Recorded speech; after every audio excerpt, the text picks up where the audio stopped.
5. No, Hosea 5, and we're going to pick it up at verse... no, let's pick it up at verse 5. We're going to pick it up at verse 5.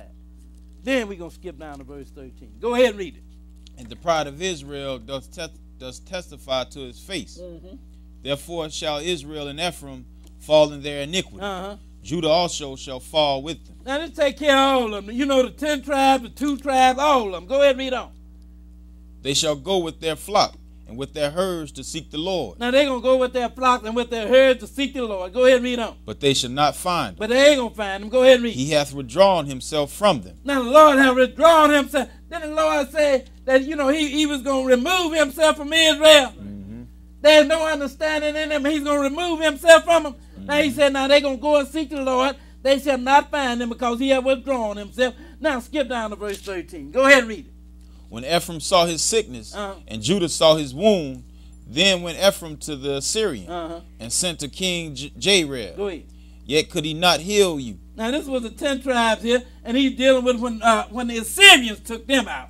Because the Assyrians took the 10 tribes out. Then later on, the Babylonians took out Judah. They went back to the land. Then later on, the Romans took them out in 70 AD, and they've never gone back to the land. And that's been almost 2,000 years. Go ahead and read some more. Nor cure you of your wound. Now, he said he couldn't heal you or cure you of your wound. You've been sick. He told you that. He said, now, when I sent you to Assyria to heal you, they couldn't heal you. Because when you got there, you still did the same old stuff. Go ahead and continue reading. For I will be unto Ephraim as a lion, and a young lion to the house of Judah. Go ahead. I, even I, will tear and go away.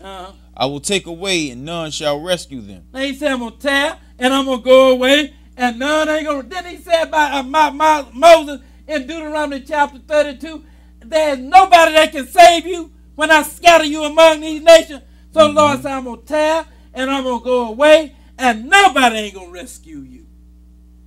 And you've had many that tried, but none of them have succeeded. What verse out? Verse 15. Go ahead and read. I will go and return to my place. Now the Lord said, I'm going to go and return to my place. When did he go and return to his place? You know, he died, didn't he? Right. Then he rose from the dead. Then he walked around about 40 days, and he went back to the Father, didn't he? He said, now I'm going to go, and I'm going to return to my place. Go ahead and read on. Till they acknowledge their offense. And Israel still have not yet acknowledged their offense. But they're going to, when the Lord sent Jacob's trouble upon them, they're going to acknowledge their offense then. But not 1 minute before. Go ahead and read on. And seek my face. And then they're going to seek my face. Ain't nobody seeking God now, man.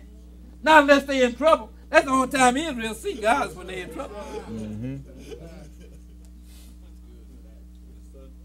He said, now I'm going to go and I'm going to return to my place until they acknowledge their offense. Go ahead and read on. In their affliction, they will seek me early. In their afflictions, they are going to seek me early. In other words, when Israel is feeling some pain, you know what the pain they're going to be feeling? Jacob's trouble. Then he said they're going to seek me early. What verse out? That was into 15. Now going into chapter 6 and pick it up at verse 1. Go ahead and read. Come, and let us return unto the Lord. You know, when they are in affliction, then they're going to say, come, let us return unto the Lord. Go ahead and read on. For he hath torn, and he will heal us. See what I say? He hath torn us, and he going to heal us. Now you're ready to turn to him now. He hath torn, and he's going to, until that time, Israel going to be sick.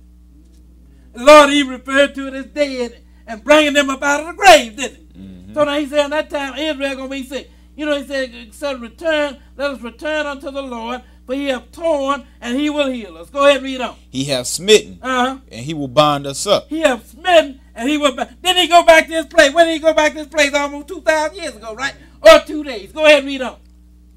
After 2 days will he revive us. After 2 days. You know what revive means? That means to bring you back to life. Bring you back up out of the grave. After 2 days. What 2 days? These 2 days right here. It's almost time for the Lord to come, and these 2 days is almost up. After 2 days, he will revive us. Go ahead and read on. In the third day, he will raise us up. And in the third, what is the third day? That is the 1,000 years that God is going to reign on this earth. Until that time, Israel is dead and in the grave. You know, them bones started to shake a little bit, but they ain't came together yet. And they ain't going to come together until the Lord return and revive them and bring them out of the grave. I thank you, and I really hope that you Jesus.